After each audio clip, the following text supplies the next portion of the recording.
बहुत समय पहले की बात है। सुंदर नगर नामक एक सुंदर सा गांव हुआ करता था। उस गांव में एक लकड़हारा रहता था जिसका नाम राजू था। राजू बहुत ही ईमानदार और मेहनती था। वह हमेशा अपने काम से खुश रहता था। उसके पास ज्यादा पैसे नहीं थे, लेकिन वह अपनी जिंदगी से संतुष्ट था। राजू के परिवार में उसकी पत्नी और उसके 2 बच्चे थे। राजू सेठ प्रेमपाल के यहाँ लकड़ी काटने का काम करता था और लकड़ी काटने के बदले में सेठ प्रेमपाल राजू को पैसे देता था, जिससे राजू और उसके परिवार का जीवन यापन होता था। ललिता, मैं काम पर जा रहा हूँ। आज बहुत देर हो गई है, तो तुम बच्चों को स्कूल छोड़ा ना। जी स्कूल तो मैं छोड़ आऊंगी, लेकिन अमन और मुन्नी पिछले 2 दिन से कह रहे हैं कि उनके स्कूल की टीचर स्कूल की फीस मांग रही है। हाँ, तो जाकर दे आओ ना स्कूल की फीस। अजी कहाँ से दूं? आप जो पैसे लाते हैं उसमें मुश्किल से तो घर चल पाता है। अब उतनी सी तनख्वाह में मैं बच्चों की फीस का इंतजाम कैसे करूं? अजी मैं एक बात आपको साफ साफ कह देती हूँ, आप सेठ प्रेमपाल जी से पगार बढ़ाने की बात कहिए। दिन ब दिन खर्च बढ़ता जा रहा है। बाजार में अगर सब्जी लेने निकलो तो सब्जियों के दाम आसमान छू रहे हैं, और बच्चों की पढ़ाई का खर्चा, घर का खर्चा। अब इतनी कम तनख्वाह में कैसे गुजारा होगा? ठीक है, मैं आज ही सेठ जी से थोड़ा पगार बढ़ाने की बात करता हूँ। इतना कहकर राजू काम पर चला जाता है। अरे भाई, आज तो पगार का दिन है। देखो, अब ये सेठ प्रेमपाल कोई ना कोई बहाना जरूर करेगा। हमेशा कोई ना कोई बहाना बनाकर पगार कम कर देता है। और पिछली बार तो मेरी आधी पगार काट ली थी, ये कहकर कि जो मैंने प्रेमपाल जी से उधार लिए थे उसका ब्याज बढ़कर 1000 हो गया है, इसलिए मैं तुम्हारी पगार में से 1000 रुपए काट रहा हूँ। हाँ भाई, मेरी भी पिछली बार सेठ प्रेमपाल ने पगार काट ली थी। मैंने बस 2 छुट्टी ही ली थी, जब मेरी बिटिया बहुत बीमार थी, और इस प्रेमपाल ने इस बात का फायदा उठाकर मेरी आधी पगार काट ली थी। भगवान करे बस सेठ जी इस बार मेरी पूरी पगार दे दें। बच्चों के स्कूल की फीस भी भरनी है। ऐसे सभी लकड़हारे अपने काम पर लग जाते हैं। काम करने के बाद सेठ प्रेमपाल के पास जाते हैं। सेठ जी, महीना पूरा हो गया है, हमें हमारी तनख्वाह दे दीजिए। देखो भाइयों, अभी मेरे पास तुम्हें देने के लिए पैसे नहीं है। अभी माल नहीं बिका है, सारा माल गोदाम में ही पड़ा हुआ है। कल या परसों तक तुम्हें तुम्हारी तनख्वाह मिल जाएगी। पर सेठ जी, अभी हमारे पास बिल्कुल पैसे नहीं बचे हैं। घर का भी सामान लाना है, बच्चों की फीस भरनी है। अरे मैंने कहा तो सही, एक आध दिन और रुक जाओ, कल या परसों तक पैसे मिल जाएंगे। अभी मेरे पास पैसे नहीं है। अजी क्या हुआ? इस बार कितनी पगार मिली है? ललिता, अभी कोई पगार नहीं मिला। सेठ जी ने कहा है कि 1-2 दिन में पगार मिल जाएगा। पगार नहीं मिला? आपको तो पता है ना बच्चों की फीस भरनी है। इनकी स्कूल टीचर ने आज साफ साफ चेतावनी दे दी है कि अगर कल फीस नहीं लाई तो बच्चों को घर पर ही बिठा लेना। अब बताओ मैं क्या करूं? मैं क्या करूं ललिता? यह सेठ जी समय पर कभी पैसे देते ही नहीं हैं। अब तो बस हम इंतजार के सिवा और कुछ नहीं कर सकते। 1 दिन की बात है, देख लेते हैं। ऐसे ही 2 दिन गुजर जाते हैं। 2 दिन बाद सेठ प्रेमपाल सबको पगार देता है। राजू, ये लो तुम्हारे 2000। पर सेठ जी, 2000 क्यों? मेरे तो पूरे 3000 बनते हैं ना। मैंने तो कोई छुट्टी भी नहीं की और ना ही कोई आराम। मैंने तो अपना सारा काम समय पर किया है। हाँ, समय पर तो किया है, पर इस समय बाजार में लकड़ियों का दाम काफी सस्ता हो गया है। इस वजह से अभी तुम्हें भी पगार कम ही मिलेगी, जब तक लकड़ियों का दाम नहीं बढ़ता। पर सेठ जी, बात तो 3000 की हुई थी ना। अब 2000 में मैं कैसे घर चलाऊंगा? बच्चों की स्कूल की फीस भी भरनी है। सेठ जी, इस बार आप पूरे पैसे दे दीजिए। 2000 ही मिलेंगे तुझे। यहाँ काम करना है तो कर, वरना कहीं और काम ढूंढ ले। अरे भाई, यह सेठ प्रेमपाल एक नंबर का बेईमान इंसान है। सारे पैसे अपने जेब में भर लेता है और बहाने बनाता है कि लकड़ियों के दाम सस्ते हो गए हैं। देख लेना, हम गरीबों की किसी ना किसी दिन इसे जरूर हाय लगेगी। नहीं बिरजू, ऐसे नहीं कहते। वह हमारे अन्नदाता हैं। आखिर उन्हीं की वजह से तो हमारा घर चल रहा है। अरे काहे का अन्नदाता? काम के पूरे पैसे तो देता नहीं है। पूरे महीने मेहनत करके भी क्या मिलते हैं? बस ये 2000, इसमें घर खर्च कैसे चलाएं? ऐसे तो हम कभी तरक्की नहीं कर पाएंगे। और हम कर भी क्या सकते हैं बिरजू? हमें लकड़ी काटने के सिवा और कोई काम कहाँ आता है?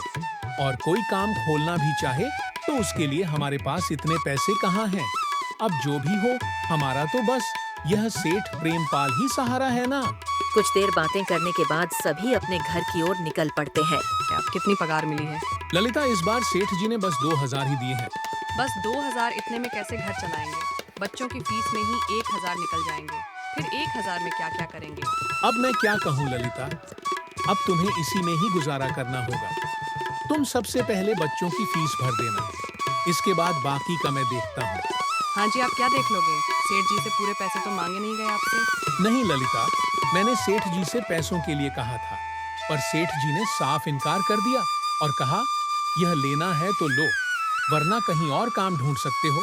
मैं सोच रहा हूँ कि लकड़ी काटने के बाद मैं कहीं और भी काम ढूंढ लूं। सेठ जी के यहाँ काम करने के बाद मैं दूसरी जगह पर काम किया करूंगा, इससे कुछ ज्यादा आमदनी हो जाएगी।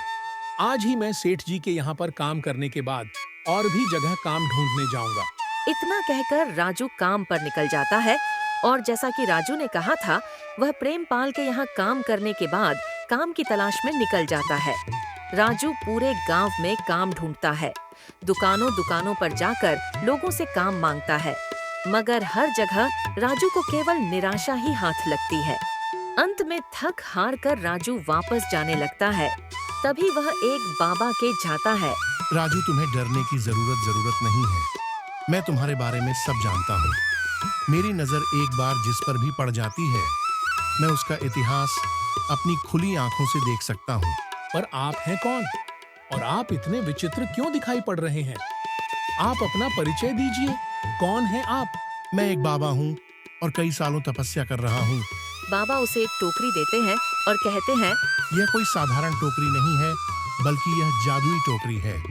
जादुई टोकरी। क्या यह वही जादुई टोकरी है जिसके बारे में हमारी दादी कहानी सुनाया करती थी कि किसी गांव में एक जादुई टोकरी हुआ करती थी और वह सबकी इच्छाएं पूरी करती थी? हाँ राजू, ये वही जादुई टोकरी है। अब तुम इस टोकरी के मालिक हो। तुम इसके इस्तेमाल से अपनी स्थिति सुधार सकते हो। पर याद रखना, तुम जो भी वस्तु इस टोकरी में एक बार डालोगे, वही चीज तुम्हें बार बार इस टोकरी में डालनी होगी। इसके अलावा तुम और कोई दूसरी चीज इस टोकरी में नहीं डाल सकते। अगर तुमने ऐसा किया तो इसका परिणाम तुम्हें ही भुगतना होगा। मेरी इस बात को हमेशा ध्यान में रखना और सोच समझकर बिना लालच किए इस टोकरी में वही सामान रखना जिसकी तुम्हें सच में जरूरत हो। राजू टोकरी को लेकर घर आ जाता है। ललिता, ये देखो, ये मैं क्या लेकर आया हूँ। क्या लाए हो आप? बस ये एक टोकरी। सबसे पहले ये बताइए, आप तो काम की तलाश में गए थे ना, तो कोई दूसरा काम मिला कि नहीं? अरे ललिता, मेरी पूरी बात तो सुनो। यह कोई ऐसी वैसी टोकरी नहीं है, बल्कि यह एक जादुई टोकरी है। राजू ललिता को वह सारी घटना के बारे में बताता है जो उसके साथ हुई। अच्छा, तो आपका कहने का मतलब है कि इस टोकरी में हमें कोई ऐसी चीज डालनी होगी जिसकी हमें सबसे ज्यादा जरूरत हो। हाँ ललिता, हमें सोच समझकर ही इसमें कोई चीज डालनी होगी। राजू थोड़ी देर सोचता है, फिर उसका ध्यान उन लकड़ियों पर जाता है जो एक बार उसने ललिता को रखने को दी थी। ललिता, तुम्हें याद है, एक बार मैं जंगलों में लकड़ियां काटने गया था, तो मुझे एक चंदन की लकड़ी मिली थी और वह मैंने तुम्हें लाकर दे दी थी। हाँ, दी तो थी। ललिता चंदन की लकड़ी को ले आती है और उसे टोकरी में डाल देती है। वह जैसे ही चंदन की लकड़ी उस टोकरी में डालती है, उसमें कई सारी लकड़ियां आ जाती हैं। अरे वाह, ये तो चमत्कार ही हो गया। ये देखिए, कितनी सारी चंदन की लकड़ियां हो गई। अगर आप इसे बेचेंगे तो इससे काफी अच्छे पैसे मिलेंगे। हाँ ललिता, मैं कल सुबह बाजार जाकर इनको बेच आऊंगा और जो पैसे मिलेंगे उससे हम अपने बच्चों के स्कूल की फीस भर देंगे और बाकी बचे पैसों को संभाल कर रख लेंगे। अगले दिन राजू प्रेमपाल सेठ के यहाँ काम पर ना जाकर चंदन की लकड़ियों को बेचने के लिए बाजार की ओर निकल पड़ता है। वहाँ पर राजू चंदन की लकड़ियों को बहुत ही कम दामों में बेचता है, जिसकी वजह से आम लोगों के साथ साथ बड़े व्यापारियों ने भी राजू से चंदन की लकड़ियाँ खरीदी। लकड़ियों को बेचकर राजू को काफी अच्छे पैसे मिले। पैसों को लेकर राजू घर आ जाता है। ये देखो ललिता, उन लकड़ियों को बेचकर मुझे कितने सारे पैसे मिले हैं। ये लो कुछ पैसे, इससे तुम कल बच्चों की स्कूल की फीस भर देना।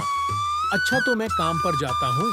अजी, आपके पास तो अब यह जादुई टोकरी है, तो अब आपको उस सेठ प्रेमपाल के यहाँ काम करने की क्या जरूरत है? हाँ ललिता, मैं सेठ प्रेमपाल जी के यहाँ काम पर नहीं जा रहा, बल्कि मैं तो वहाँ पर जो काम कर रहे बाकी के लकड़हारे हैं, उन्हें ये खुशी की खबर देने जा रहा हूँ, क्योंकि सेठ प्रेमपाल जी से मेरे साथ साथ वे लकड़हारे भी बहुत परेशान थे। इसीलिए अगर मेरा भला हो रहा है, तो क्यों ना मैं उन सबका भला करूं? वे सभी बहुत ईमानदार लकड़हारे हैं। वे सभी बहुत मेहनत से काम करते हैं, मगर प्रेमपाल ने कभी भी उनको उनकी मेहनत के सही पैसे नहीं दिए। इसलिए मैंने सोचा है, क्यों ना मैं उनको अपने इस काम में शामिल कर लूं। हाँ जी, बात तो आपकी बिल्कुल सही है। अगर आप सभी लोग एक साथ मिलकर काम करेंगे तो हम सब बहुत जल्द ही तरक्की हासिल कर लेंगे। फिर राजू उन सभी लकड़हारों को अपने साथ काम पर लगा देता है और खूब अच्छी पगार भी देता है।